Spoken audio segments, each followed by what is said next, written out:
Israeli फौज Hezbollah के सफाई के लिए लेबनान में घुस चुकी है। आईडीएफ के टैंक और बख्तरबंद गाड़ियां लगातार दक्षिणी लेबनान के गांवों पर हमलों में लगे हुए हैं। लेकिन इस सब के बीच गाजा में एक बार फिर से आईडीएफ के लिए एक बड़ी मुसीबत खड़ी हो गई है, क्योंकि लेबनान पर हमला करने से पहले इजराइल के रक्षा मंत्री योव गैलेंट ने कहा था कि हमास अब दोबारा इजराइल पर 7 अक्टूबर जैसा हमला करने के लायक नहीं बचा और उसका सफाया हो चुका है।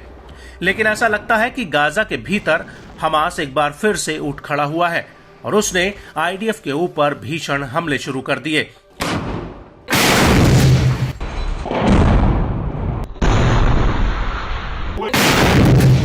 दरअसल खान यूनिस में आईडीएफ पर एक बहुत बड़ा हमला हुआ है।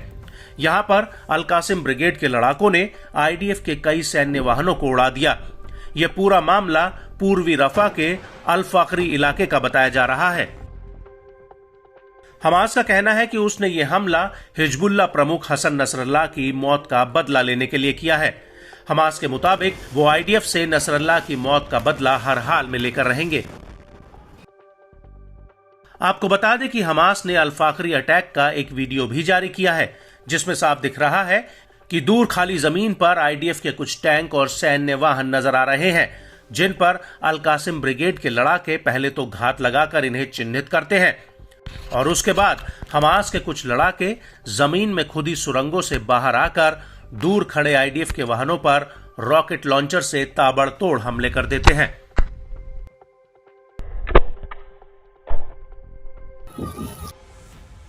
इसके बाद हमास का एक लड़ाका दूर बने आईडीएफ की एक चौकी पर रॉकेट से हमला करता है, जिसमें जोरदार धमाका होता है और इसी के ठीक बाद हमास का एक और लड़ाका भागते हुए आगे बढ़ता है और आईडीएफ के एक टैंक पर रॉकेट लॉन्चर से गोला फायर करता है, जिसमें जोरदार ब्लास्ट होता है।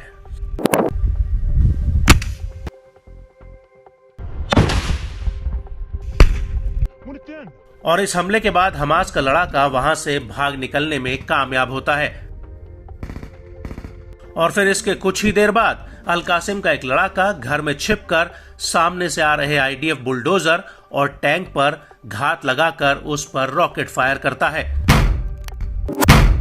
और जैसे ही आईडीएफ के बुलडोजर और टैंक पर लगता है, वैसे ही इन दोनों वाहनों के परखच्चे उड़ जाते हैं। और इस हमले के बाद शाम के वक्त भी अल कासिम के लड़ाके एक बार फिर से आईडीएफ के टैंकों पर ताबड़तोड़ हमले करते हैं।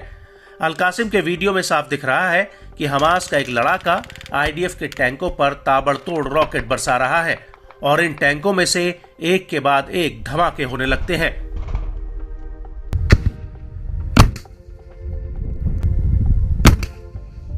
आपको बता दें कि इस हमले के तुरंत बाद घायलों को रेस्क्यू करने के लिए मौके पर इजरायली आर्मी का एक हेलीकॉप्टर भी उतरता है, जिसके आसपास आईडीएफ के कुछ टैंक और बख्तरबंद गाड़ियां भी नजर आती हैं।